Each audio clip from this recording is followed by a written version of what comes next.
What's up, everybody? Welcome to another episode of Super Gamer Boys. I'm your host, Colonel and Dad, Garrett Morlang, and here in the virtual studio with me is a very special guest. That is right. No Adrian, no JJ. They left me alone just to fend for myself, and I was like, you know what? We need to call in the big guns, the big dogs. So we have, you know him from twitch.tv/Kajoma01, our Patreon producer, Caleb. What's up, Caleb? How's it going? Not much. It's going well. How you doing, Garrett? Doing good. I'm not gonna lie, it feels weird to call you Caleb. Before the show, I was like, now, do I call you Kajoma? Do I call you Caleb? I was like, I want to make sure I'm not doxing you or anything. Yeah, like, you're as good. long as you don't say my last name. I'm like, well, Yeah, that's fine. I can hold that over your head. So if you do poorly tonight, I'm just gonna release everything. I'm releasing all the documents. You know. Oh no. Oh no. This is like I'll be fine. I'll be ruined. For you. Yeah. Oh goodness. Are you worthy to be our Patreon producer? No, that is not how it works, people, by the way. If you are a Patreon producer, I mean, you're paying money to us. We're not going to say you're a bad Patreon producer. We take all the support we can get because we appreciate every bit of it to help us keep making this show.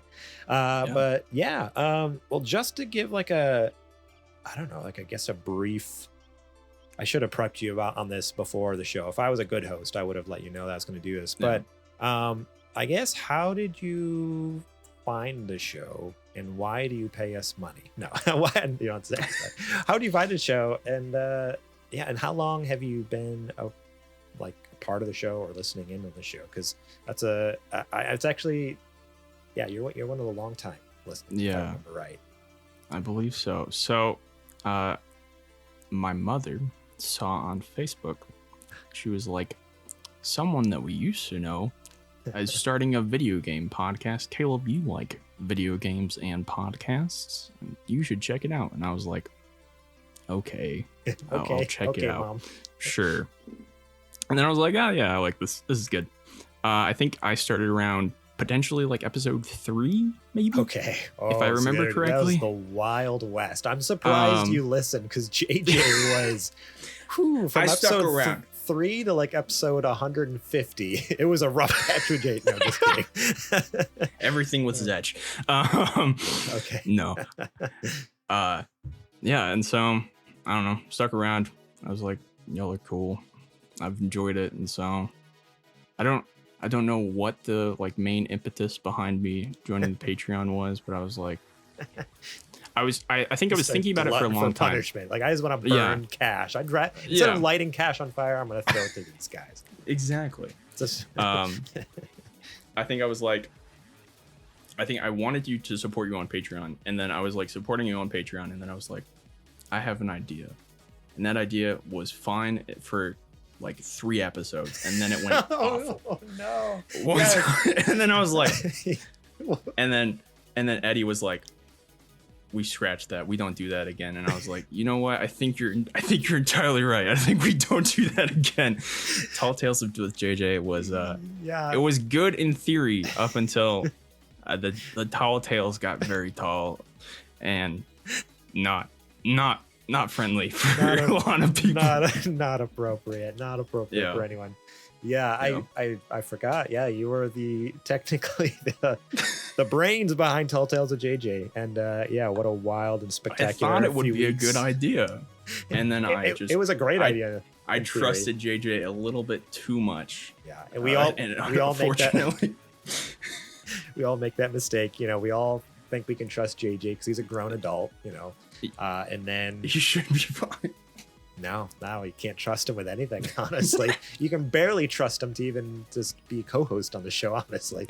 No, but yeah, well, we appreciate you supporting us even and being with us for so long. That's again, like, I'm thinking about the episode 3. I'm like, oh man, like, I was a completely different host at that point. I mean, JJ makes fun of me all the time. Like, oh man, if you go listen to like episode 1 and 2, like Garrett sounds like he like doesn't even know how to speak English hardly. It's like, it's true. Like I did not know how to. I was not a public speaker at all.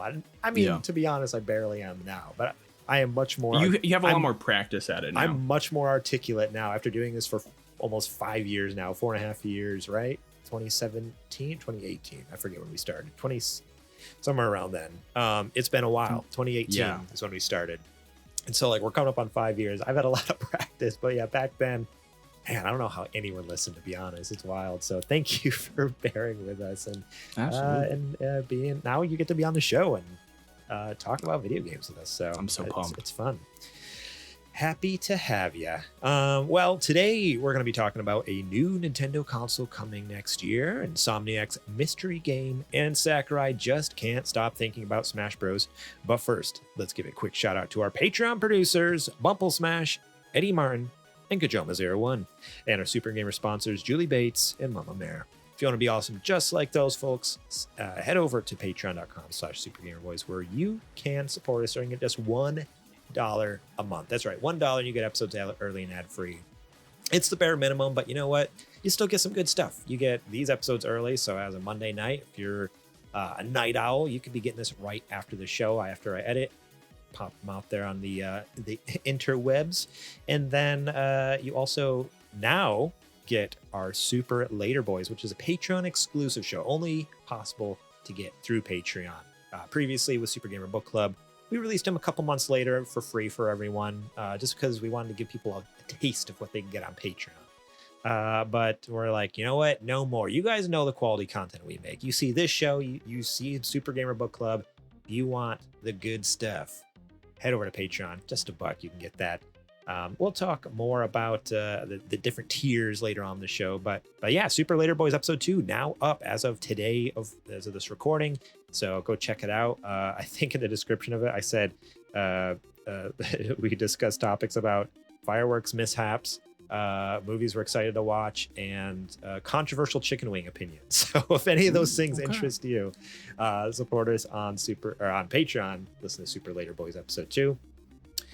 And speaking of Super Gamer Book Club, the final episode from the last season is now up for free for everyone. That is Super Metroid, featuring the Nintendo Cartridge Society. Patrick and Mark over there joined us, and that was such a fun episode to record. Those guys are just knowledge and have insane amounts of knowledge on all things Nintendo, especially old classic Nintendo. So it's a blast whenever I play with them. We don't play any games with them. We talk with them, and they just like gush about, I don't know, all the ins and outs, and it's experiencing the game at that time. They actually played a lot of those games as kids, growing up, and then they just know all like the insider background knowledge and the development and stuff. So it's fun to hear it. Go check it out.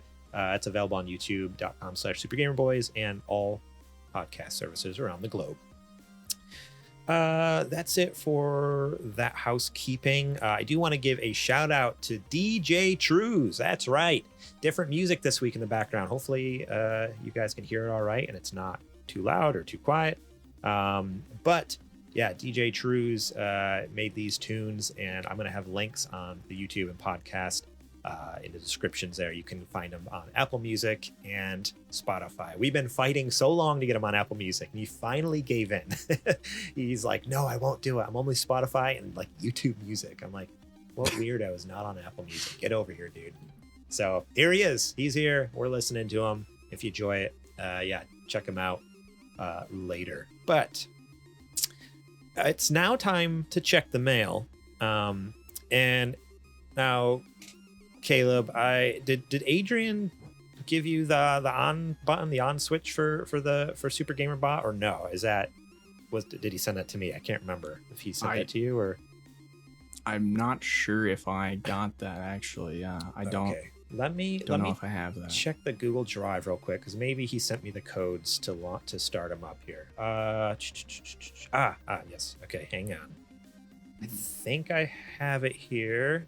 Uno momento. All right, here we go. Starting up, and hopefully this works. Cross your fingers. I'm Super Gamer Bot. I've got some questions ready for you. Kept you waiting, huh? Okay. All right. He said he did some updates. Apparently, Super Gamer Bot sounds like Solid Snake now. So, hi, Super Gamer Bot. You can talk. Super Gamer Bot is now sentient. Welcome in, Super Gamer Bot, I guess. Welcome to the show. I guess without further ado, should we jump into some questions here? All right, Super Gamer Bot, what is question number 1? It should be from some from Sir Prince-a-lot. What are the best and worst games based off of movies that you've actually played? Okay. All right. Some of the best and worst movies based off of, or best and worst games based off of movies that you've actually played. Okay. Yeah. So when I think of this question, I'm thinking like, obviously there's been lots of games based off of movies, but I'm just gotta say, like, my mind immediately goes to like the PlayStation 2 era, and like, was it THQ was the game developer? It just made all of the licensed games for every movie. But yeah, Caleb, I'll let you go first. Do you have like a top, one of your favorite games based off a movie, and a worst, one that you'll never touch again because it's so horrendous? So I feel like the best game that I've ever played that's based off a movie, it has to be Lego Lord of the Rings. I think I think Lego Lord of the Rings is the best Lego game.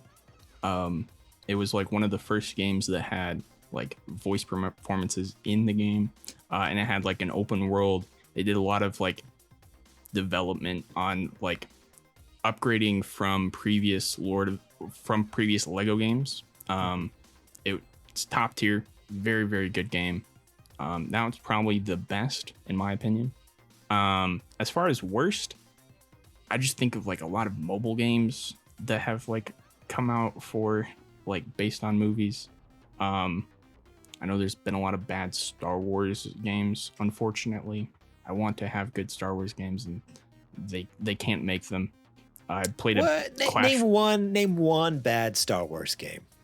There was a Clash Royale, not Clash Royale, Clash of Clans ripoff Star Wars game. Was it really? Oh my Yeah. gosh, I had no idea. I played it. Yeah, that sounds pretty. They also made a Lord of the Rings one, also not good, by the way. Yeah, I mean, anything. Yeah, I stand by it. Like most mobile games are bad in general. I'm just gonna say I know.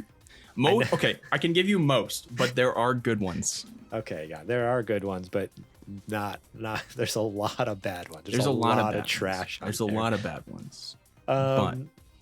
Okay, those are good picks. I'm gonna be honest. The Lego games, I think the only Lego game I've ever played was whatever the newest Lego Star Wars one is. The Skywalker Saga. Yeah, I picked that up at one point because I was like, oh, this might be fun to play with my son, with Shepard. And yeah, it was kind of fun to mess around with. He's still a little young to understand something like that. He's still at like a, we started playing Mario Galaxy on the Wii, and he could understand that. The Lego Star Wars is just like a little too much, trying to figure out like where in the world am I going? Like, just the indicators telling you where the next objective is aren't as easy as just like Mario Galaxy. Just like, I feel like specifically the Skywalker Saga as well would probably be like bad onboarding for a Lego game, because it's not as handholdy as like previous Lego games have been. It's still like definitely like some handholdy, but like Lego Lord of the Rings would probably also be bad for that. Lego the Star Wars The Complete Saga though, probably great, because that one has like very direct things of like you go here and then here and then here. Okay. Both of those games are a lot less linear than previous Lego games, and so yeah, okay, good to know. Which is fun for me, but probably more challenging for younger folks. 5-year-old. Yeah. Exactly. Let's see here. For me, oh, by the way, I do want to say hi to the folks in the chat. So we are recording a podcast. We do live stream it, but I just want to let you guys know if we don't answer right away in the chat, it's because we are trying to record a podcast here, and we love your input. So if you have thoughts, throw them in the chat while we're recording live. We record live each and every Monday night here. But yeah, if I don't get to you, don't be offended. I'm just, a little distracted. So just a heads up. Hi to all over on Twitch and YouTube. We have some folks, and I appreciate you stopping in. My two games, I think my favorite video game based off a movie is Alien Isolation. Okay. That game is like top tier, like perfectly encapsulates like what the Alien movie was, like that feeling of just like dread around every corner, like not knowing, just the fear of like not knowing, having very little information, yeah, the unknown of like, all right, is there an alien around this corner? Is there, well, there's other bad guys like the android, or is there an android around the corner I got to watch out for? So like the stealth mechanics were on point. The atmosphere, the soundtrack, the sound design, like everything about it was just like so freaking good that like you're just on the edge of your seat the whole time. Love it. So if you're looking for a game that's like scary but not like, I don't know, because like some horror games can just be like just gory and violent and stuff like that. Like, not, don't get me wrong, like you get captured by an alien, like you're gonna get your head bashed in by its you know, tongue mouth thing that pops out, but in general, it's just more of like a fear of like, I don't know if there's something there. Is there something there? I don't know. Like the stress, and I love it. I don't know. It's so much fun, and it's just a gorgeous game too. Like it's like a PS4 game. I played on PS4 back in the day, and I don't know what kind of voodoo magic they were doing over there, but like the graphics are phenomenal. Like I couldn't imagine. Like I have it on PC. I've never fired it up. But I would love to fire up on PC and just turn it on Max to see what it looks like, because it was gorgeous on PS4 back in the day. Yeah. And then the worst, this is kind of just a random one, but I remember I had a love-hate relationship with it, where I absolutely loved it until I got to a point where I got stuck and I was like, nope, never again. This game's stupid. I hate it. And it's A Bug's Life on PlayStation 1. Okay. That game was like super fun until it was like just impossibly hard. There was such a massive like difficulty spike. I was like, I don't know why. Like, or maybe I was just an idiot. I don't know. Maybe I was a stupid kid. We already know that. You guys have heard the stories. You've been listening to this show for almost 5 years now. Like, you've heard it. You know, I'm an idiot. But I also just feel like, yeah, it was just a bad game design as well. So Bug's Life. And the other one that just popped in the head is, this isn't a movie, but the Dukes of Hazzard PlayStation 1 game as well was a ton of fun, but also just game design wise, very terrible. Like not a good game, but a fun game. I will give it that. That's like an honorable mention, like good and bad, you know, bittersweet. All right, we got another question here, also from Kajoma01. Let's see, Super Gamer Bot, do you have that other question from Sir Prince a lot? For Kajoma01, what's your favorite Marvel Snap variant? Wow, thanks. Thanks, solid Gamer Bot. Oh, that's a good name. I like that. That's a good name. Also, Rangers of Shadow said Kajoma confirmed a Marvel Snap apologist, and you know it. My favorite Marvel Snap variant is this Cosmo variant done by Ryan Gonzalez. Hopefully you can kind of see that. It's a dog on like Rainbow Road, and there's like sparkles, and it looks kind of like you would see it in like a coloring book or something like that. Okay. And I think it's very cool. And I like it. That is cool. I'll have to look that up afterwards, because I can kind of see it on your webcam there, but I'd love to see it like clear. Like maybe I can find it online somewhere. But that's awesome. All right, so that was one for Kajoma from Sir Prince a lot. So there you go. You've made all the Marvel Snap peeps happy. Also, congrats, Sir Prince a lot on hitting Infinite. Good I don't know what that means, but when I saw it was the end of the bar, I'm like, I didn't know it was possible to beat that game. I didn't know there was an end. There's a max rank. There's a max rank that you can hit every month. I'm currently on month 4 of hitting it. But you guys congrats to Sir Prince. You guys need to get lives. That's what it sounds like to me. All right, let's move on to this next question from Shadow Ranger 02. What are sorry, I'm supposed to let Solid Gamer Bot ask a question. That was close. That was close. You almost took his yeah, and then he would have snuck into my home and murdered me in my sleep. All right, here we go. Come out of your Alexa. Solid Gamer Bot, give it to me. What art style immediately grabs your attention when used in games or animated movies? I just can't get used to that. I'm going to be completely honest. I love it in both. I both love it and hate it at the same time. So I'll go first on this real quick. Go for it. Only because I feel like I don't necessarily have a specific answer. And maybe you do, maybe you don't. I don't know. For me, it's just anything that's just unique and different, as boring as that answer sounds. I guess for me though, if I want to narrow it down a little bit, I recently especially with like just this new uptick in how much I've been enjoying indie games. Adrian's really been turning me on to some cool indie games. We've been watching a lot of indie game showcases that you can go back and watch over at youtube.com/supergamerboys. And any game that they show that's like uses a physical art medium in a game just blows my mind, and immediately is like, I don't know, maybe I'll try the game. It's like, all right, this is my cup of tea, but holy crap, is it gorgeous. Like there's games where everything is hand drawn. I mean, that's like what Cuphead was, right? But then like that's become more and more common now in a lot of these games. There's games that are like with watercolor. Oh yeah, what was that called? There's one just recently at the last like Wholesome Direct, I think it was. And yeah, I think it's about a person who is a painter, a watercolor painter, and like the whole world in the game is also, you know, watercolor paintings and stuff like that. Just using a physical, tangible art medium, and then by again some sort of voodoo magic, like digitizing their physical artwork that they made with their own bare hands and putting it into a video game. I'm like, how do you do that? Like, and how does it look so freaking good? Like, it's amazing. So I think that's one of my favorite art styles right now. Like when I see something like that, I'm like, oh, I'm in. Like, I don't, the gameplay might not be my cup of tea, but I have to try this game just to see the beautiful art. So I think there was a game that was like hand quilted or something like that, maybe, or like embroidered or something like that I saw. Yeah. And that one seems super cool as well. Yeah, I think you're right. Yeah. Yeah. It's interesting. It's crazy. I don't know how they do it, but it's cool. Do you have a art style that kind of like, as soon as you see it, you're like, oh, I'm in.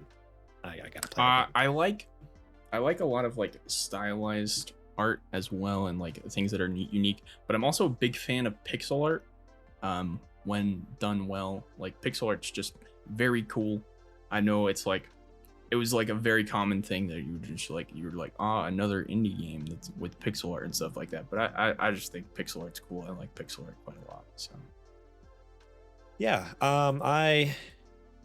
I've liked the recent like kind of pushed for like the 3D pixel art style too, like or like the 2.5D. That's been just kind of like a cool thing just in the last like 5-6 years that's picked up now, is like Project Octopath Traveler, and there's that one coming out on Xbox soon. I forget what it's called, and it's like ray traced like pixel art. It's crazy. Oh, it looks so cool. That looks Yeah. incredible. That looks amazing. Yes. Yeah. So yeah, I don't remember what it's called. That is 100% up my alley as well. I don't know, for movies, I don't watch a lot of animated movies, to be honest. Like the only thing I watch that's animated is like I watched the new Spider-Man, obviously. That was incredible. But that's like so many different art styles in one movie. That's the whole point of it, is it's like every Spider-Man from ever. So it's like you can't really like pinpoint an art style for that. But yeah, definitely for games that applies.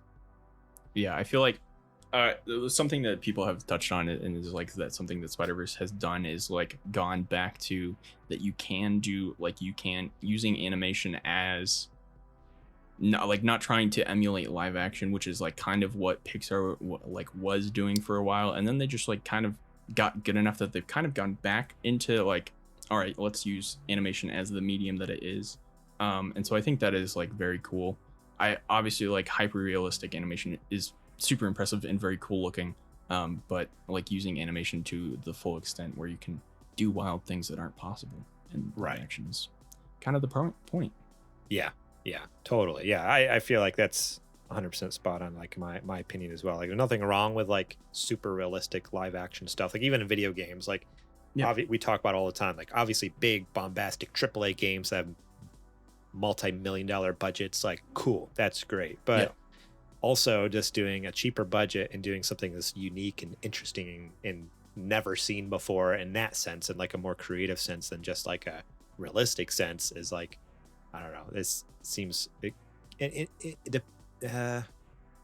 can at a certain time seem more impressive. I'm not gonna say all the time, because obviously like you see some, like the first time we see like The Last of Us Part 2 trailers coming out where everyone's like, oh my gosh, like this is like that did not look like a game. That looked like it's like someone Or, filmed like- this like with a camera. Like, This is the live action. Senua's Hellstrike as well, I think, Yeah. was like one of those that was like, you're like, this is in engine. Yeah, Like, no, that seemed wild. blew our mind. But yeah, but then you get like just super interesting art styles that's and sometimes just as impressive, if not more. Yeah. But cool. All right, this last question comes from Penguin 90. Solid gamer bod, do you mind throwing us that question? What is the scariest game you guys ever played? Ooh. Okay. You're not much of a horror guy, huh? Not at all. No. Okay. Zero amount. Do you have a scary game that for the like? Have you played anything that, or what's a game that scared you? I'm gonna ask it like that. 'Cause Yeah. maybe it wasn't a scary game. Maybe you got really scared playing like the end of Super Mario Odyssey and Bowser's Castle or something like that. I don't know. Anytime there's a spider in a game, I get terrified. Actually, honestly, I have jumped one time when I was playing Minecraft on my phone, and a spider showed up, and it scared me, and I physically jumped. But that's not the scariest game that I've played. It has to be Subnautica. The ocean is terrifying. Water, super spooky. And then there's just, they're like, there's not actually monsters in the sea, as far as we know. But in Subnautica there are. So you're just like, yeah, there are things that are gonna come and try to kill you. And so, that's terrifying for me. I think I saw a clip like you put on Instagram or TikTok or something like that of you just completely like the noise that came out of your mouth was so bizarre. Just like in a moment of fear, just like it was straight pure fear, just like like or something. I don't remember, but like this funny sound, and you're just like, this is totally fine. Everything's fine. Everything's good. Yeah. And it wasn't even that scary. Like the thing that was chasing me was not that bad at all, but it terrified me. Catches you off guard, and then it's like this. It's behind me. It's behind me. Like the stress of it. Yeah. That's fantastic. For me, it has to be Dead Space, both the original one and the remake. Holy crap. Like for its time, the original one was so scary, terrifying. Yeah. Now you go back and play the original one, you're like, okay, I can kind of see like the rough edges. It's not quite as scary, but holy smokes, like playing the remake earlier this year, that game like perfectly encapsulates what you remember feeling and seeing of the original one. Like honestly, playing through it, it's one of those things where it's like, oh yeah, like this is like it's exactly, yeah, it's like the whole thing where it's not anything like it is, but it's like you remember it, like the memory of it. And so yeah, you go back and play the original, like, ooh, wow, it's still scary, but it's just janky looking because it's just old PS3 graphics, Yeah. or 360 era, and then playing the new one, it's like, oh my gosh, like if you want to be just scared to death, go play the Dead Space remake. And then kind of an honorable mention is Resident Evil 7.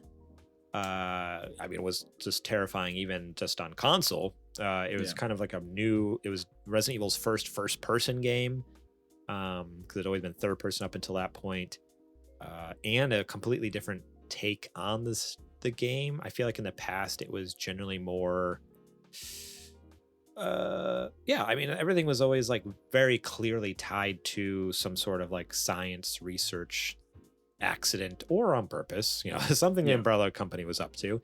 So it was always connected to, this is scientific, this is a virus, this is whatever. The first like 3/4 of the game of Resident Evil 7, you're not sure, is this the typical, because the whole point was like, this is like Resident Evil making a new name for themselves in a sense, like kind of like, okay, we're rebooting the franchise in a way. And so people weren't like, at least I wasn't sure for a while. I was like, wait, are they going like more what's the word I'm looking for, like supernatural with this than they are like, oh, this is like science, this is a virus, this is blah blah blah, like. And it's not till like the almost the very end of the game, and finally like they bring it back. Oh, yep, of course, Umbrella Corporation's a part of it, and experiments and stuff like that. But but even still, like there's still some weird like little bit of like super, and even in the Resident Evil 8, they kind of carried that over, where there's just like these hints of like, but maybe this world's a little more fantastical than the previous worlds. You know, there's some weird extracurricular things going on here in the world than just like your normal science. You know, not that it does yeah, but oh, sorry, what were you gonna say? That does remind me, I also played I did not finish Control, but I played some of Control, and that was also spooky. That game is very good. Yeah. And also I think is like along the lines of like that like supernatural thing, or like paranormal sort of deal, and not exactly scientific. Exactly. Yeah. But the Control did it in a really cool way, where it was very much though, like with all the documents in the game, made it like they explain it in a way that makes it seem very scientific. It reminded me very much of like I'm watching Fringe right now with my wife, which is like an old show from like the 2000s, J.J. Abrams show, which is all like this weird like paranormal, supernatural, but not that. Like it's portrayed in a way where it's like it's science, so more like a pseudoscience, like that. So it's an FBI agency that investigates these weird occurrences and like using weird science to like solve these things, and that's basically what Control is too. And that's why it really stuck with me recently. It was fun. But what I was gonna say about Resident Evil 7, it was scary already, but in VR, holy crap! I played the first like 5 hours of it in VR. I think it took me about 8 hours to play, so I played more than half of it in VR. And when I finally took the headset off, I was like, no, I'm done, I'm good, never again. Like it was too much. That was too much. Like it was terrifying. So yeah, scary game. All right. Well, that is it for the mailbag segment here. Thank you all so much who wrote in. Remember, if you want your answers read on the show and answered, go over to supergamerboys.com/Discord. Join our Discord server. We have a channel over there where you can submit mailbag questions. We appreciate all the questions we can get, because that provides some fun stuff to discuss here on this show, as well as Super Later Boys. Some of those questions that we had over on that episode came from the mailbag. So yeah, if you got some video game related stuff, hit us up, let us know. If you are like, hey, I don't want you to talk about it, you know, on the main podcast, I want a long form discussion. Here's a cool topic of the show. Send it over there and just tag it for Super Later Boys, and we'll make sure to talk about it next month. All right. Well, you know what time it is? It's now time for the nerdy nudes. Now, Adrian did not give me a recording of his voice or JJ's voice. I don't have anyone's voice saying this, so I don't know. I don't know if you want to give it a shot. Do you want me to give it a try? I could try to emulate. I call it to my inner JJ. Oh boy, here we go. Ladies and gentlemen, it's now time for the nerdy nudes. Oh, that was beautiful. I appreciate that you attempted that, and you actually did very good. Thank you. I'm very happy about that. I wasn't sure. I realized before the show, I was like, I was just thinking now, I was like, shoot, before the show, we didn't talk about this. Yeah. Hopefully you'll be on board. If not, I would have given it a shot, but my vocal register is just, it's harder to go up that high. My voice cracks and then I get made fun of. But yes, thank you. It's okay. JJ's not here. Yeah, I guess that's true. I'm safe. JJ's not here. All right. So let me do the old flippy do over to our new overlay here. Actually, it's not new. It's the same one I used last week because I was too lazy to make a new one. Here's our overlay. So now you can see the news stories while we're reading them. All right. So this first news story comes to us from, let me find the news story, Andy Robinson over at VGC. Headline is Nintendo targets 2024 with next-gen console. That's right. According to multiple people with knowledge of Nintendo's next-gen console plans, the company is likely to release the new hardware during the second half of 2024 to ensure that it has ample stock available on day one and to avoid the kind of shortages seen with PlayStation 5 and Xbox Series X and S. Although specific details on the console are being kept closely guarded, those VGC spoke to indicated that the next-gen console would be able to be used in the portable mode, similar to the Nintendo Switch. Two sources VGC spoke to suggested that the console could launch with an LCD screen instead of the more premium OLED in order to bring down cost, especially considering the increased storage needed for higher fidelity games. The current Switch comes with just a 32GB of internal memory, while many current-gen PlayStation and Xbox games are over 100 gig. Like its predecessor, the new Nintendo console will also accept physical games via cartridge slot, the sources said. Other details, such as backwards compatibility support for the Switch games, remain unclear. Nintendo has said it wants to convert as many of Switch's 100 million plus user base as possible to its next system, although some third-party publishers are said to have expressed concern that legacy support for Switch games could negatively affect sales of next-gen titles. Nintendo, not surprisingly, did not immediately respond to VGC's request for comment on this story. And then there's a lot more to the article here, but that's the main gist. This is what we care about, is that there are leaks. Apparently, development kits for Nintendo's next console are with key partner studios. Wild. I just like, it just blows my mind because I think we did a news story just like in the last 2 or 3 months where Nintendo came out and like emphatically said, we are not making a new console. No new console. And I guess to be honest, I think they said in 2023. So they're technically not lying. Now that I think back to the article, I think it was like, we're not coming out with a new console this year, because there was rumors maybe at the end of this year we would get something. But yeah, so not this year. And under their breath they whispered, but next year. just you wait. Yeah. But I'm curious what your thoughts are on this. Only because too, I know you're actually newer into the Switch universe than like me and myself and Adrian. Like, we've been there since launch. You just got yours about like a year ago, was it? Yeah, whenever the OLED launched. Yeah. Yeah, I don't know. This is exciting to me. Okay. I'm excited for new consoles. Are always cool. I do think I like how they touched on backwards compatibility. I highly expect that there will be backwards compatibility with Switch, because that's like Nintendo's biggest thing. They, like, as much as possible, they have done backwards compatibility with everything. Like Wii U to Wii worked, Wii to GameCube. I'm not entirely sure what was before the GameCube. No, yeah, nothing before that. Yeah. It's because like Nintendo was its own thing. Super Nintendo was its own thing. N64 was its own thing. So until GameCube came around, there wasn't really that backwards compatibility. So it is a newer thing in that sense. But you're right. It has been consistent since then. Even in their handheld consoles with like Game Boy, DS to Game Boy. working with 3DS originally and stuff like that. Yeah. DS also worked with the Game Boy with Game Boy Advance games. That is true. Game Boy and Game Boy Advance games. I forgot about that. So I would highly suspect that they would have backwards compatibility with that. It'd be wild if they didn't, especially with just how many incredible games there are on the Switch. Like, it'd be crazy just to like silo them off and be like, nope, you're stuck on the Switch. I mean, if they run great on the Switch, then fine. I guess, like, what's it hurting? You just have an extra console. But I don't know.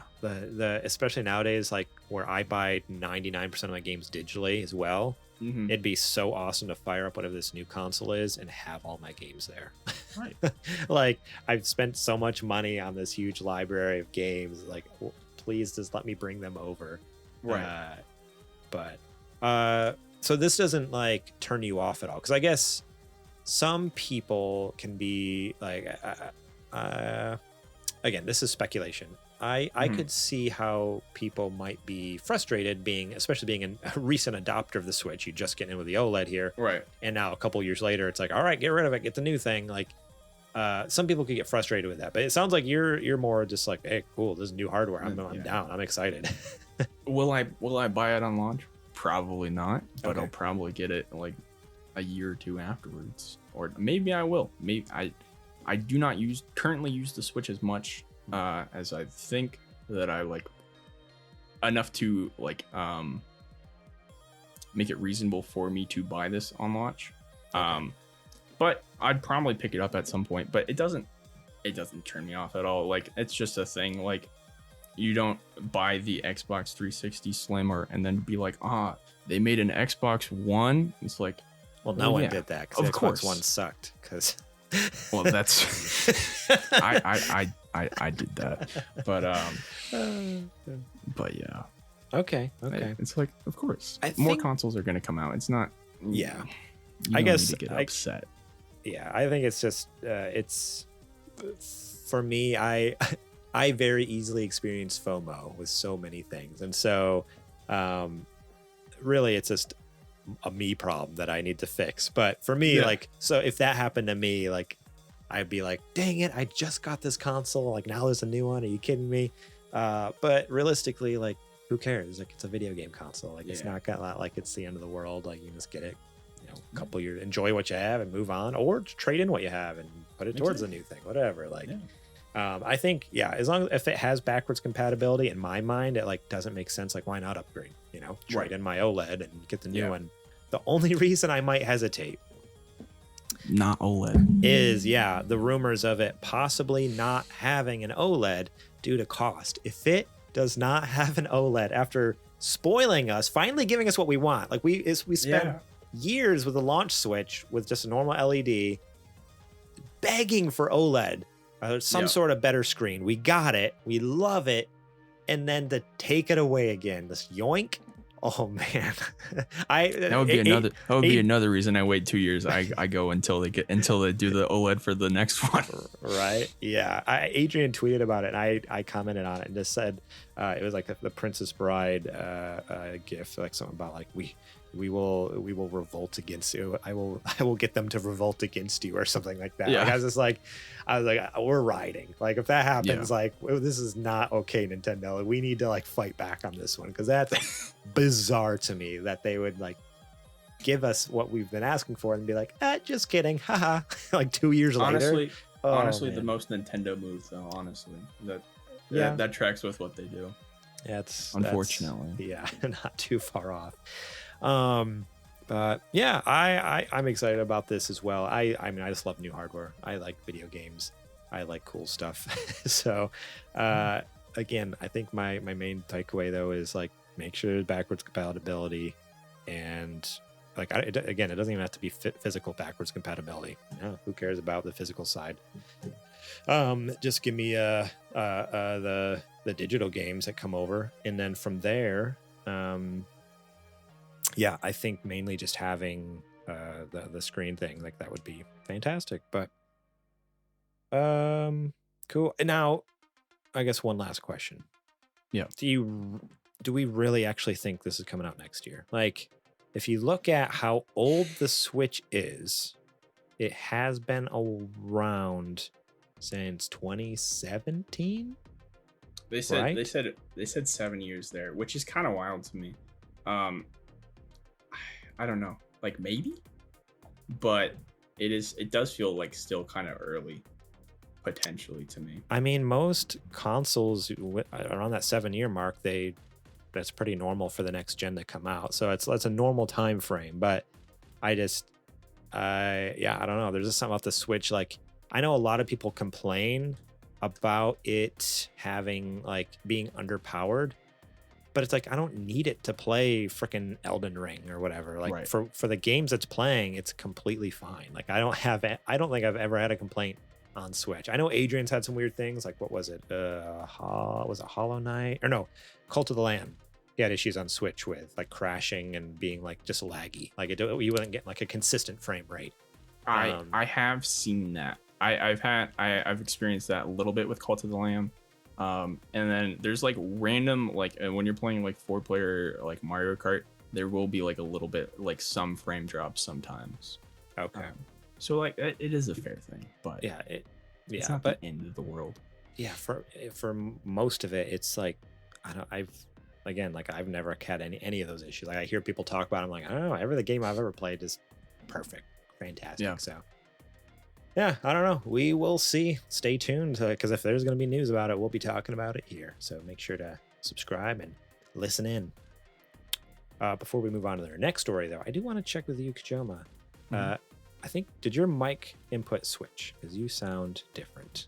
After your webcam went away and came back, you sound different. Probably did. That's very common occurrence, unfortunately. I need to figure out what the problem is. Give me 1 second. No worries. Make sure your recording as well, hopefully, is still using the correct mic, but should be. There we go.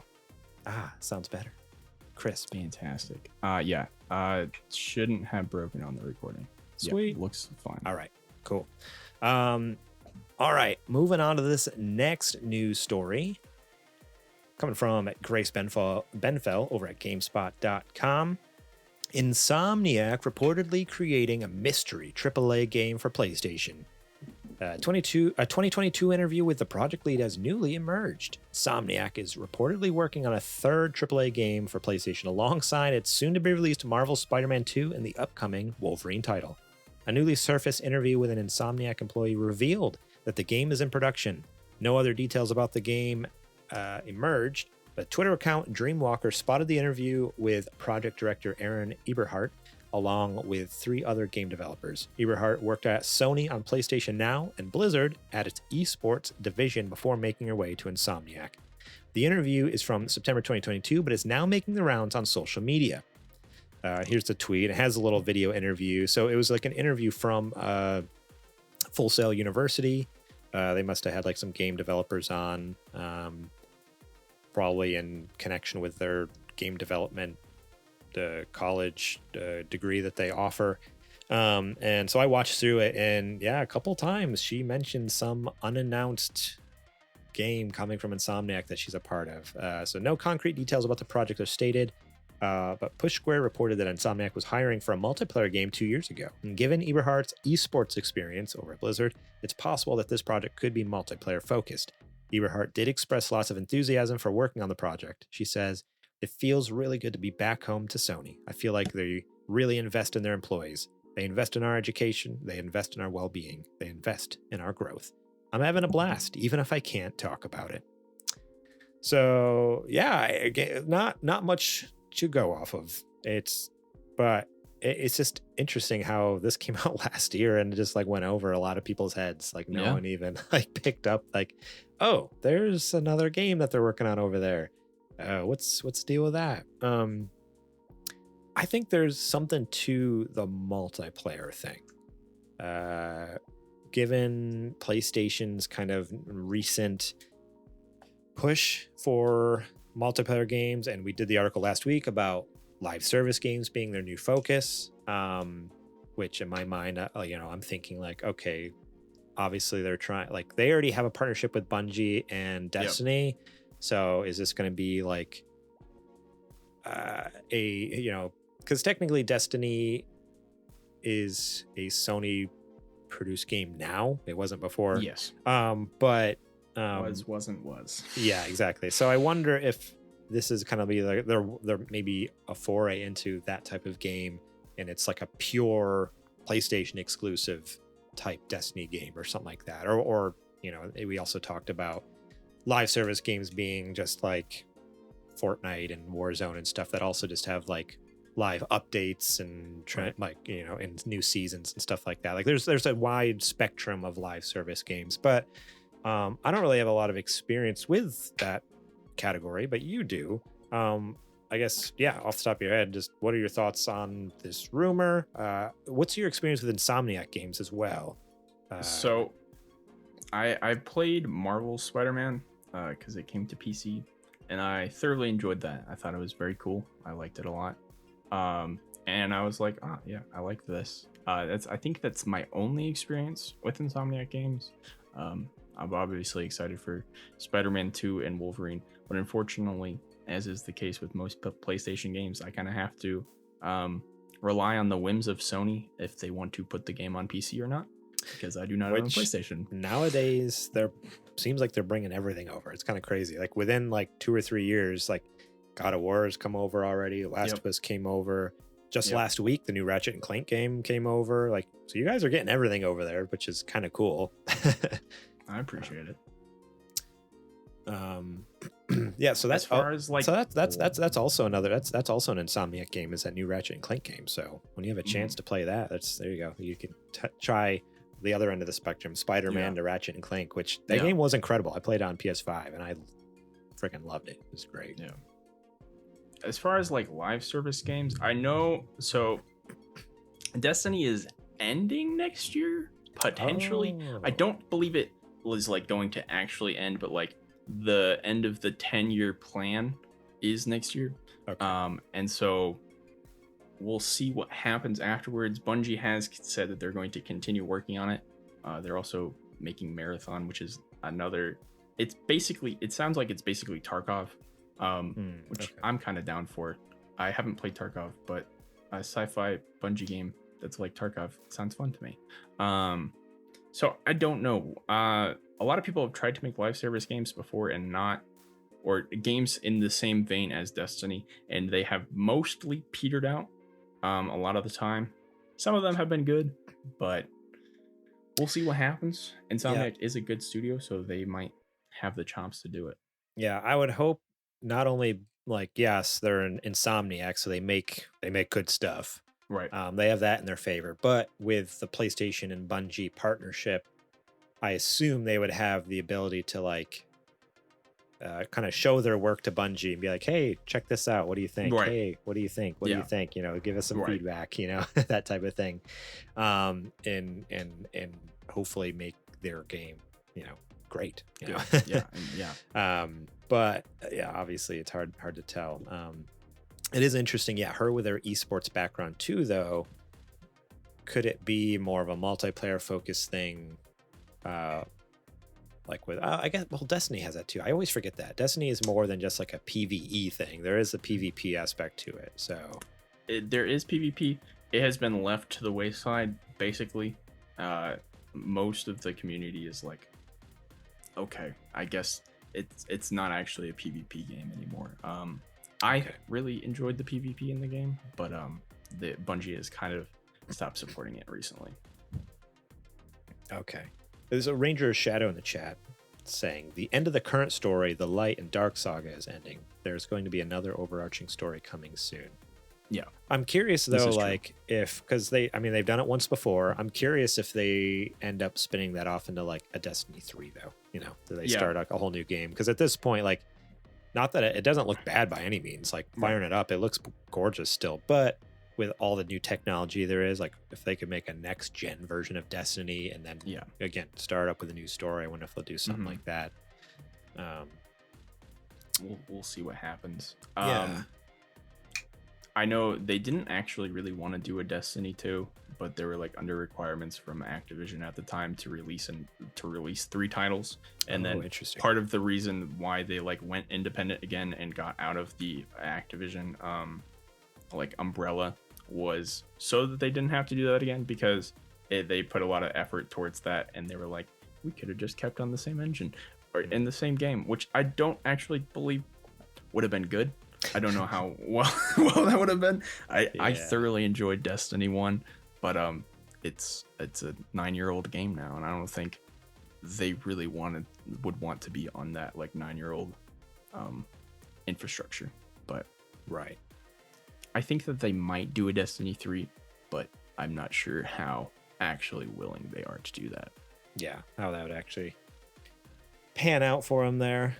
Interesting. Okay. Well, yeah, I don't know. It'll be interesting to see what this turns into. I wonder, man, if that news was from like 2022, where we were hearing this original Insomniac interview was from, I wonder if we hear something this at like Game Awards this year. Like that's usually where all the big announcements are. I wonder if this December we finally get like, because Spider-Man will be out. We'll be looking forward to a date for Wolverine. Yep. Hopefully within the next couple like year or two. And then, you know, it seems like Insomniac fashion always have a game that's coming up and then one to look forward to. So if like Spider-Man's gone, that means the game coming up is Wolverine. What's the one to look forward to? Maybe this unannounced live service multiplayer game that they're working on. So I don't know. We'll see. It'll be fun, and I'm sure you'll be excited because you're a nerd who likes those kind of games. and I'll play that if it's on PC. I'll play it for sure. That's the thing. It being an Insomniac game, I don't know if it would be. Man,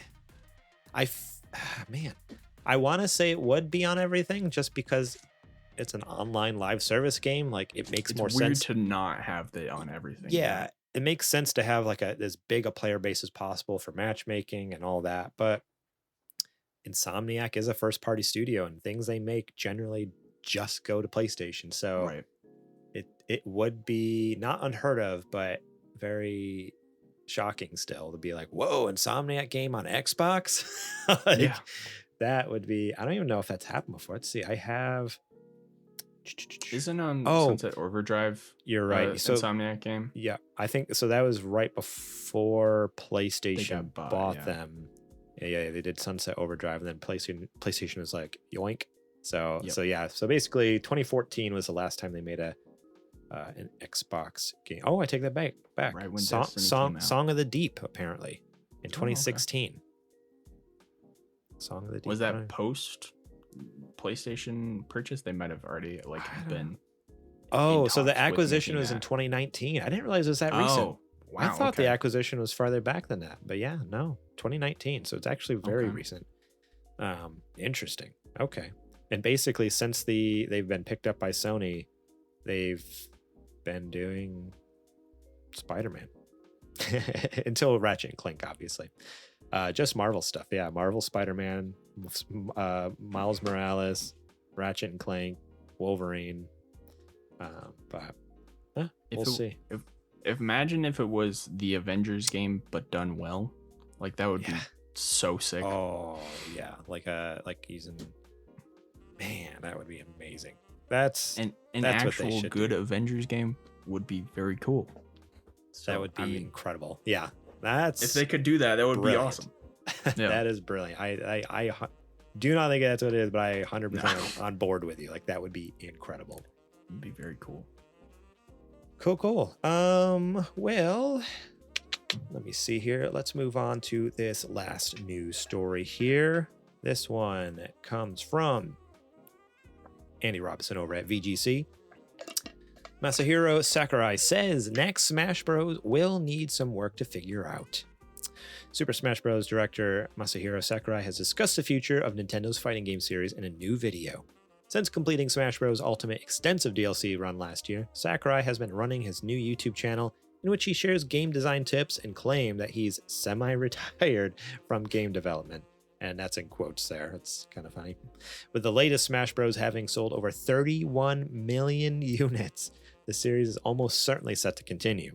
But Sakurai has previously said he's unsure if he'll work on another himself. But in his latest YouTube video published on Friday, Sakurai further discussed the future of Smash Bros. In addition to the origin stories of Super Smash Bros. Brawl, the first entry in which he led development as an external freelancer outside of Nintendo. Sakurai reiterated previous statements that he does not believe the series could continue without his input. Regardless, he said that it was safe to assume there would be another game and said Nintendo would need to figure out how to create it. For an ongoing game series, not using the original development studio and instead assembling a new team around a freelance director is an extremely rare occurrence, he said of Wii Smash Brothers Brawl. The question now is, what happens next time? I mean, whatever comes after Smash Brothers Ultimate, one option would be to separate the series from the original creator, but for now, at least, I can't imagine a Smash Brothers title without me. There's like a little bit of like, he's a little bit full of himself, but at the same time, he also does make incredible Smash games. So it's like, it's not misplaced, but it's also like hey, you can't do it without me. It's impossible. It's like Metal Gear fans thinking that you can't make a Metal Gear without Kojima, which, I mean, to be fair, has proven true so far. We'll see about the remakes that are coming out soon. But He added, "You might think that's a natural stance for someone in my role, but I say so speaking objectively. I feel the same way President Iwata did when we formed the team for Smash Brothers Brawl. At present, we don't have someone who can simply take the reins. Smash Brothers is a massive, important title for Nintendo, so it's fair to assume there will be another one at some point. But it's going to take some work to figure out exactly how to make that happen. For my part, I'd like to keep working with Nintendo however I'm able."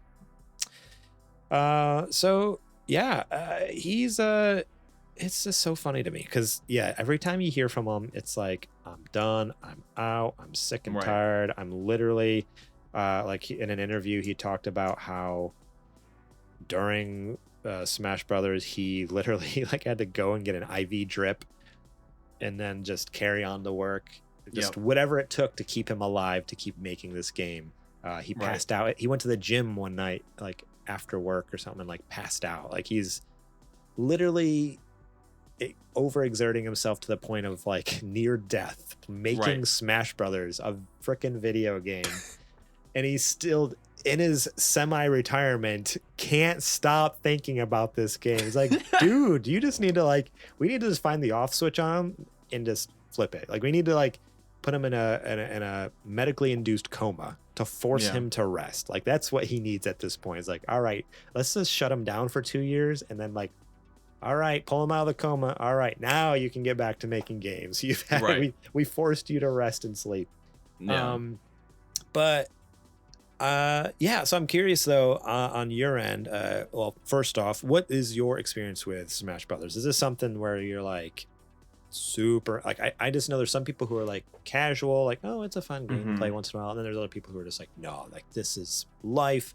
I have a main that I'm extremely good at and blah blah blah. Like, what kind of Smash Brothers players are you? I like Smash a lot. I played on the Wii some, and that was a good time. I have Ultimate. All of my friends are much better at the game than I am. Over COVID, they like just played Smash with each other. I think for like months, and one of them was very good, and then they all like got to a point that they could beat him. And I'm like, I'll play with them, and I'm like, yeah, guys, I don't know how to do any of this stuff. I was with that. I went and visited them last week, and we played Smash, and I got my face kicked in. But it's a fun game. And if I could take the time to like learn how to play it well, I would. It's very enjoyable to play. So I enjoy Smash. This is very exciting for me because like you said, Sakurai has like previously been like, I'm done. This is it. And so I was like, I guess this is it, which is like a fine place to end on. But I mean, it does make sense that Nintendo would want to continue it at some point. So I mean, a new Smash game would be cool. Like, I would be down for it. Obviously, I would want him to, not overexert himself like this. In the article, it mentions that he's like, there's also like sort of a pervading culture that is like new of, hey, don't overwork yourself while making games, and like trying to be like anti-crunch and stuff like that. And so hopefully that would be in place. But yeah, the problem is like that's very much like a Western idea. That's like an American idea of like cut crunching. But like realistically, if you look at just Japanese work culture in general, I was listening to a podcast the other day, Abroad in Japan. I watch his YouTube channel. I love his stuff. Been learning a lot about Japan through him. He's been living there for over 10 years now or whatever. And he was talking about like apparently there's a word in Japanese that literally means like they literally made up a word that like portrays the idea of like, works too hard, but you just got to get through it. Like it's just got to get through this hard job. And it's like, because it's everyone is so overworked in every industry in Japan. Like that's what you do. You go to work and you work all the time and you work nonstop, long hours and stuff like that. It's like, what the heck? That's so like they literally had to come up with a word for it, like just to like keep on keeping on kind of thing. To quote Death Stranding, also a Japanese game, so maybe that's where that came from. But yeah, such a wild thing. But I would hope again that culture though of like the anti-crunch that is cropping up here in the West is like spreading everywhere in the Right. games, in the games industry at least, so that, in Japan and other countries and stuff, there's this striving to be better and not just kill their employees, like drive them to their graves, basically. I guess for me too, though, like, I don't know, like it does seem weird to have a Smash game without him, but at the same time, like, you can never have a person to take over if you never give anyone a chance. That's fair. So, like, if he's going to be a part of the next one, like, grab someone and train that person, then, like, have them be an understudy to you. Don't just keep working yourself to death. Right. And basically, it almost seems like almost intentional. Like, he's like trying to be like, no one else. I'm never going to train anyone else. When I die, Smash Brother dies with me. Like, that's the end of it. Like, it seems wild to me that after all these years of making this game for multiple consoles, there's never once been like someone like under him to learn like his processes, and that's the thought process that go into making and conceptualizing and balancing and all the stuff in the game that can take these reins from him. Like, it's not like this is the first game he's made. Like, he's made a few Smash games. Like, what's going on?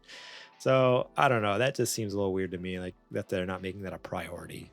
But obviously, if there's no way Ultimate, they kept saying Ultimate's the end. There's no way Ultimate's the end. It made way too much money. That's fair. And I think there's definitely going to be more. But yeah, with him, not with him, I don't know. We'll have to wait and see what happens. see what happens. But all right. Do you have anything else to add to that news story there? I don't believe so. All right. Well, let's wrap up the news section here then, and let's move into our Patreon ad.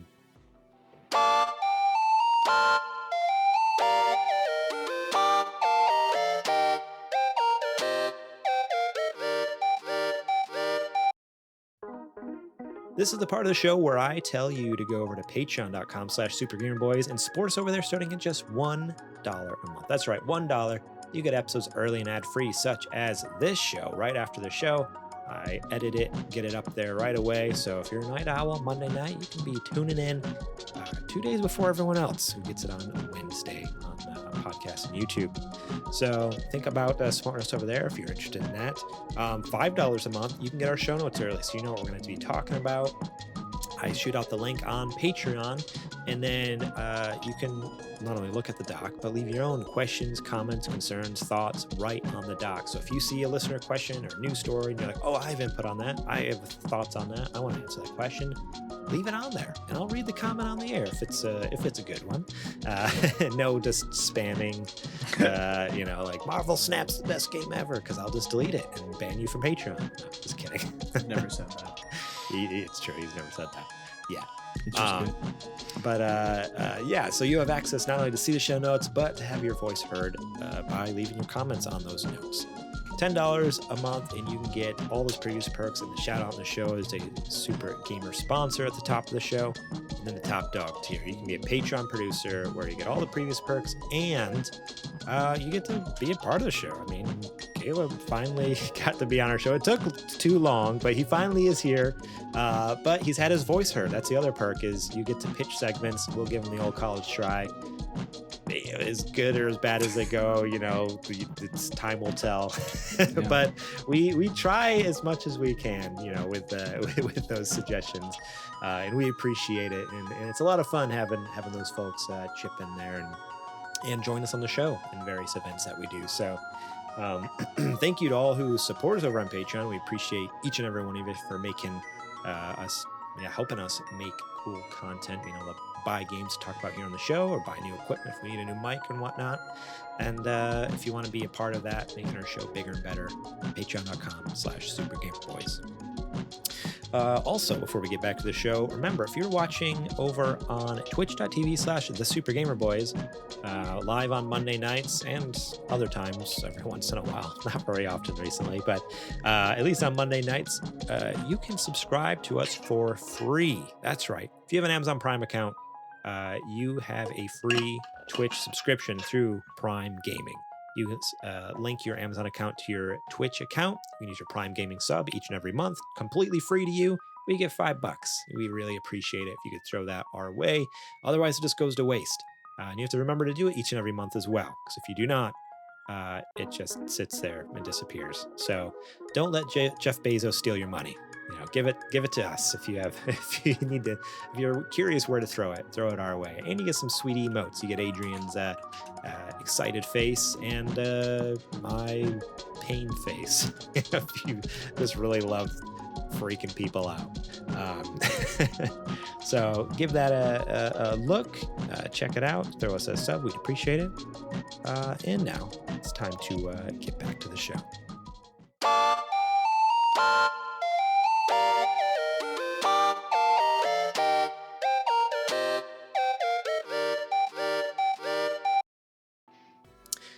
All right, Caleb, this is the part of the show where technically I'm contractually obligated to ask Adrian, but he's not here, so you are the next best thing. Caleb. Yeah. What you playing? I have been playing recently. I started a playthrough of Middle-earth Shadow of Mordor because I have not played that game before, and I like Lord of the Rings. One of my friends gifted me the game, and so I was like, well, I feel obligated to play it. It's been very fun. I've been playing it on my stream. However, I've had weird audio glitches, and so I'm not sure if it's going to continue happening because the game sounds like it's in a tunnel, and it doesn't happen with anything else. And so That's I'm weird. like, so unfortunately, we might have to do something else. Here soon, but it's fun. I've enjoyed it. People were like, it's a really good game, and it is. I've enjoyed that. Other than that, I've also been playing Marvel Snap, of course, but I don't have to touch on that. It's just a good game. Yeah. Real quick, with the Shadow Mordor, is that the first one or the second one? It's the first one. Okay. Yeah. I have played a little bit of that before, and I enjoyed it. I don't remember why I stopped, but yeah, I remember just kind of falling off and being like, oh, okay. Like it was fun for what it was, but it didn't quite hook me 100%. Like I was like, okay, like this is a fun thing for a little bit. And I was like, all right, I need something else. Like what's gonna grab me next?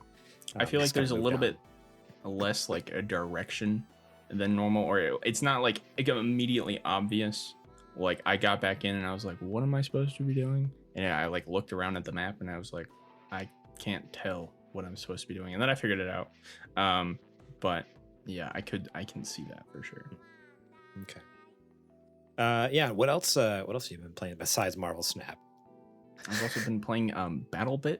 I don't know if you have played or heard of BattleBit. I believe it's called BattleBit Remastered. Actually, I feel like I saw when that just came out recently, right? Yes. Okay. It came into early access, I believe. Okay. Or something. I feel like I remember seeing on Discord, like also when there was like a couple nights where everyone was playing it. I'm like, what the heck is this BattleBits? People like tweeting about it. Yep. I had never heard of it. I had no idea the game was even coming out. Like I don't know how. Like we literally make a video game podcast. I'm like, I've never heard of this thing. Where'd it come from? But like everyone was playing it. What is this game? So BattleBit is basically Battlefield, kind of.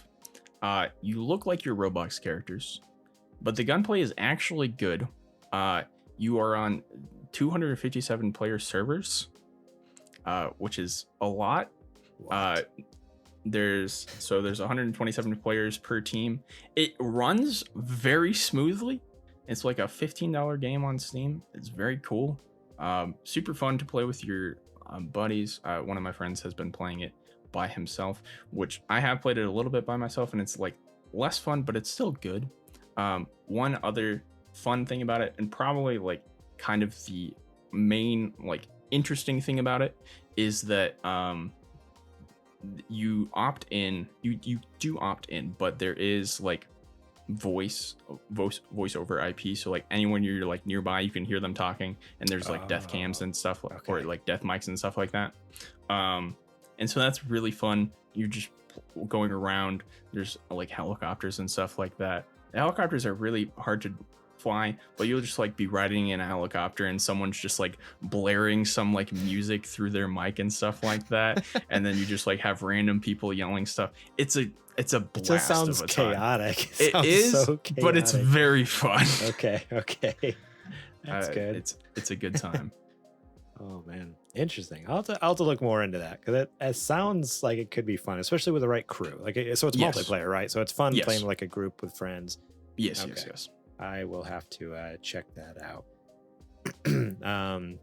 Oh, hey, wow. Thank you so much. I just happened to look over. Not only did Kajoma, the guest I have here on the show, dropped us a sub with Amazon Prime, but we just got rated by Super Best Friend Video Game Podcast, which they are a sister show of ours and the same podcast network.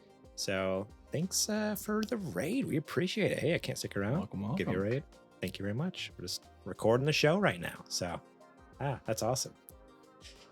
Was there anything else, Caleb, that you've been playing recently? I have been playing a little bit of Cult of the Lamb on the Switch I mentioned earlier. Oh, yeah. I believe both. I think, have you played it as well, or is it just Adrian? Just Adrian. I Okay. purchased it on a Steam sale, so I have it on my Steam Deck. Mhm. But I stupidly started up Persona 5 and what can't I think of? Cyberpunk 2077. Two massive games Right. that I'm playing both on my Steam Deck. 100-hour games each. So I'm set for the next 6 years of my life, probably, Right. honestly. Yeah. Unfortunately. So Yeah. I have not touched Cult of Lamb, but it looks so good. And speaking of It's Cult of very Lamb, Super Best Friend Video Game Podcast here, I know he's played it over there. That was a very fun stream. I don't even know if maybe those VODs are available, but I've watched gameplay and it looks very silly. It's very a fun. good time. Okay. It's a good time. Very fun. Like combat and stuff like that. I've enjoyed it. And the like taking care of your cult is also a good time. There was like a couple of times where I've just been like going around taking care of my cult, and I'm like, oh yeah, there's also fighting to this game, and I forgot about that. Forgot you had to fight things. Yeah. That's cool. Yeah. So from what I understand, there is combat. There's a story to it, but is there there's like a village kind of like you gotta go back and take care of your people as well, and like Yes. like is there like jobs and tasks you give them and they have to do, or is it okay? Yeah, so you can have them like go and like chop down trees or mine stones or build things or like make food or not make food, but like grow food and stuff like that, and then you can sacrifice them and stuff like that. Yeah, as well. Just normal things. Depending on how you want to run your cult. That sounds Sometimes great. they start dissenting, and you have to throw them in prison to tell them, hey, stop that. What I say is the truth. well. If Shadow of Mordor keeps acting up on stream, this sounds like the next game you need to stream. This sounds like fun, honestly. Unfortunately, I don't currently have a way to stream my Switch. Oh, you gotta get a capture card, dude. Yeah. So, Ooh, but maybe I can hook you up. I just got a new capture card. My old one still works. I'd maybe be down for that. Yeah. Maybe we'll work something out because that would be so much fun. Yeah. David says you can make your cultist eat poop. You can do that. That is a thing that you can do. You also have to clean up poop a lot. Yeah. Oh no. Okay. Yep. All right. Yep. That's a thing I'm you can in. do. You've sold me. Sometimes they'll ask. They'll be like, "Can you make me poop?" And you're What? like, No. Okay. really? That's a little too far. You That's want too far. that? I'm out. It is a little bit much, but they're little that's cute a guys, little- and so it's like, it's fine. It's all right. It's fine that that's weird. You know, you're too cute. You're too cute. I can't say no. Exactly. Oh my gosh. What about you, Garrett? What have you been playing? I have just been playing, like I mentioned, those two games, Cyberpunk 2077 and Persona 5. I've less Cyberpunk this week. It was just a very busy week, and so I had very little game time. Because that one, I try to play it on my Steam Deck, and it plays fine on there, but not like great. Especially when I have a perfectly good PC down here where I can run it with ray tracing on, getting 60 FPS. you know, I'm like, what am I doing in my life on my Steam Deck? Exactly. Turning my Steam Deck into a thermonuclear reactor, like the amount of heat it blows out, like it's like the fan just sounds like it's about ready to blow up. Yeah. So I usually opt for my PC for Cyberpunk. So I played that less this week. I'm still loving it though. Like I stand by it. We gave it so much crap the last 2 years for good reason. It was a busted garbage game for a long time, but they have fixed so much. And honestly, like I haven't had a single crash in like it's been forever. Like I can't remember the last time I had a crash. It does not crash. Like I said, like performance wise, I'm getting solid 60 FPS, even in like high action moments with ray tracing on. I don't have anything crazy. I got a 3070, an RTX 3070.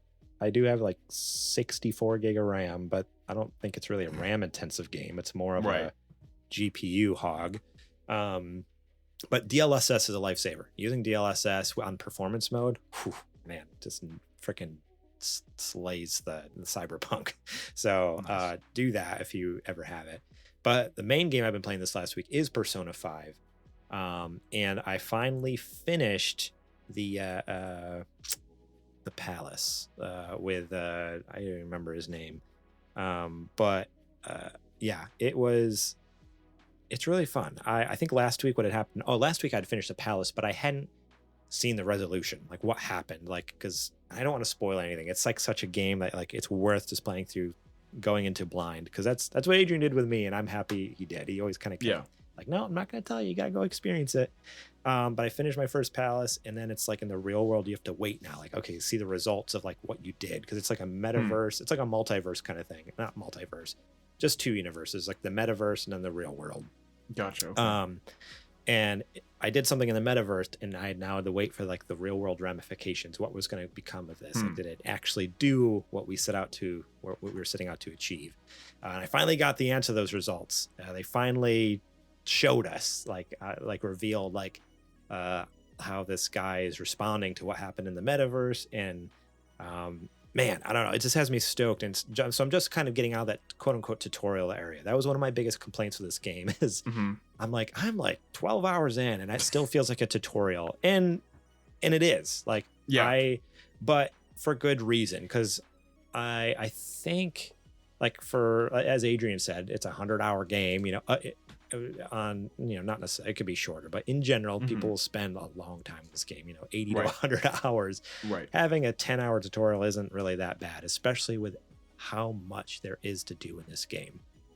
It's not an open world game, but there's just like between having the two universes, having the combat, like in the real world, you can literally get it like while you're waiting, like there's like a calendar system, you go through days, 24-hour days or whatever.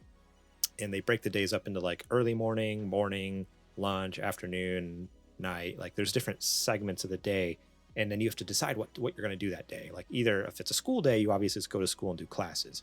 But if it's not, it's like, okay, well, I'm actually going to pick up a part-time job, make some money, and you can use that money to buy new gear and equipment for your guy. So I work at like the Persona version of 7-Eleven. I think it's called like 777. Like it's just like a gas station convenience store kind of thing. Sure. And there's like a silly little mini game, and how good you do depends on how it changes how much money you make and everything. Interesting. And then I can go out and buy like cool guns and knives and swords and stuff, and for doing crazy stuff in the metaverse. All this the gears, you only do combat in the metaverse so far. I don't know. It's wild and wacky and different than anything I've ever played. But it is such a fun ride. Like I'm really enjoying it, and I'm excited to see what's next. From what I'm picking up, I think the palaces are kind of geared towards this is a speculation. So I don't know if this is true, but it seems like they're kind of based on the what are like the 7 sins or whatever like that. Like there's like lust and greed and what's the anger, anger, like whatever the food one is, like just like gluttony. Like stuff like that. So I that's my guess. I don't know that for sure, but it's like, okay, it's just kind of interesting the way they've talked about this first palace leads me to believe like, oh, I think this might be like the theme is like you're kind of taking out these people that represent these like the 7 sins or whatever. So I don't know. I'm having fun. I highly recommend it. It's on sale a lot. It might even, is it on Game Pass? I feel like it's on Game Pass. I know a lot of the Persona games started coming to Game Pass. So I think I'm not 5 sure. might be. But if it is, if you have that way to play it, like check it out. Persona 5. It's very good. Much better than I thought it would be. All right. Well, that is actually it for the show this week. Thank you all so much for listening and watching. We appreciate each and every one of you who watch live on Monday nights when we record it over at twitch.tv/thesupergamerboys and youtube.com/supergamerboys. We are dual streaming both places. If you really truly love what we do, want to help support us, you can go over to patreon.com/supergamerboys and support us starting at just $1 over there to get episodes early and ad free. And, I have higher tiers with some higher rewards. So check that out if you want to be awesome. Just like Kajoma here, joining us on the show, our Patreon producer. We appreciate him. And all the other Patreon producers and Super Gamer sponsors and the $5 level and the $1 level. You guys are all fantastic. Thank you for all the years of support. Also, if you want to support us and get something a little more tangible, something you can wear on your body or drink out of every morning with your with your breakfast, go over to sgbstore.com and pick up a t-shirt, pick up a coffee mug, and just to be clear, the t-shirt's for wearing and the mug is for drinking out of, not the other way around. You can do what you want. I mean, I guess you could. I'd like to see someone try to wear a coffee mug. I could see how you could drink out of a shirt, but Don't test me. Oh, on second thought, please do not. Please do not. I don't need pictures of you wearing anything like a coffee mug. But you can go to sgbstore.com and buy some sweet merch over there, and it helps support the show as well. Rate and review us where you can. We'd appreciate that. Remember to go check out DJ Trues. These tunes you hear in the background are from DJ Trues this week. The plan is to go back and forth between our Jack Sriracha Yate playlist and our DJ Trues playlist. So I hope you've enjoyed this newer music in the background here. Hopefully it's not too loud or too quiet. I don't know. I guess I'll fix it. I'll see in post and then I'll fix it for next week. But yeah, check them out. Links will be in the show description on YouTube and in the podcast app. Find us during the week at supergamerboys.com, Twitter and Instagram. Sorry, X and Instagram at supergamerboys. And you can find me over on X, Instagram, and Threads at Morlang. Caleb, where can the fine folks find you at? Thanks for asking. You can find me sometimes at twitch.tv/kjumal1. I also have a Discord, which you should join after joining the Super Gamer Boys. That's where I most often am. But I am also on Twitter. I think both sites still. I think if you put in twitter.com/kjumal1, it will also still redirect you there. And then Instagram at kjumal1 gaming. And then I'm also on Threads at kjumal1. Heck yeah. And links to him will be in the description as well.